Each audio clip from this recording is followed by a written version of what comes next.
Well, welcome back to another video, and in this video I'll show you how to sort of play with your hedgehog if he's a little bit unsocialized is the word that people use, but you can see if I go anywhere near him, he'll just start puffing up. You hear that? You can actually see how his spikes are raised at the moment, which means he's not happy that anything is happening. But one thing that you can do is very simple.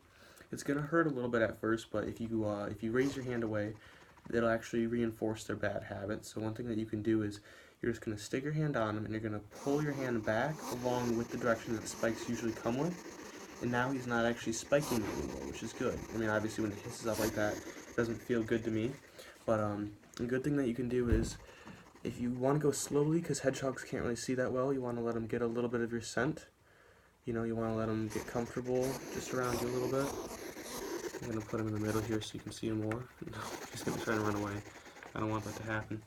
But a good thing that you can do with your hedgehog is if you have some food for him, in this case I have crickets, since hedgehogs are natural insectivores, which is very good.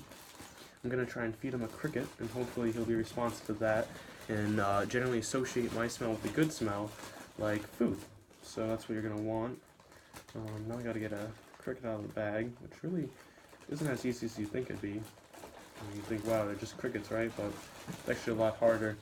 People typically use mealworms, and I also agree with that, since they're frankly much easier. But the problem with mealworms, or superworms for that matter, is that they're actually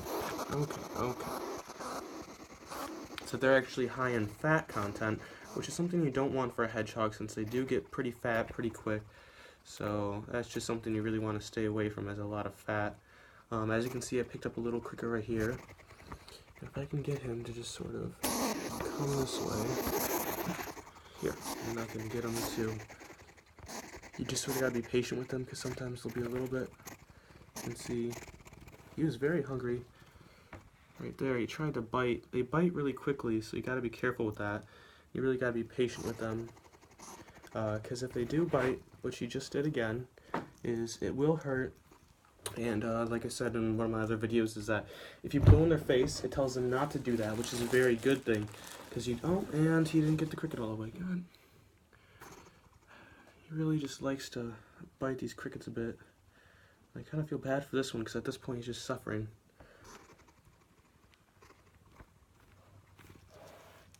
So he bit my hand a bit in the process, which is something you're gonna have to deal with. I hear a lot about people who say that their hedgehogs don't bite them at all, but I don't really know how they get away with that, because mine's been biting me a lot. So it is something that is normal. That's just how you feed your hedgehog, just a little treat. This is the best way to do it. You just gotta be patient with them, and don't be afraid if they bite, because if you show that you're afraid, they'll just keep biting you to get away with it. So that's how you give a hedgehog a treat.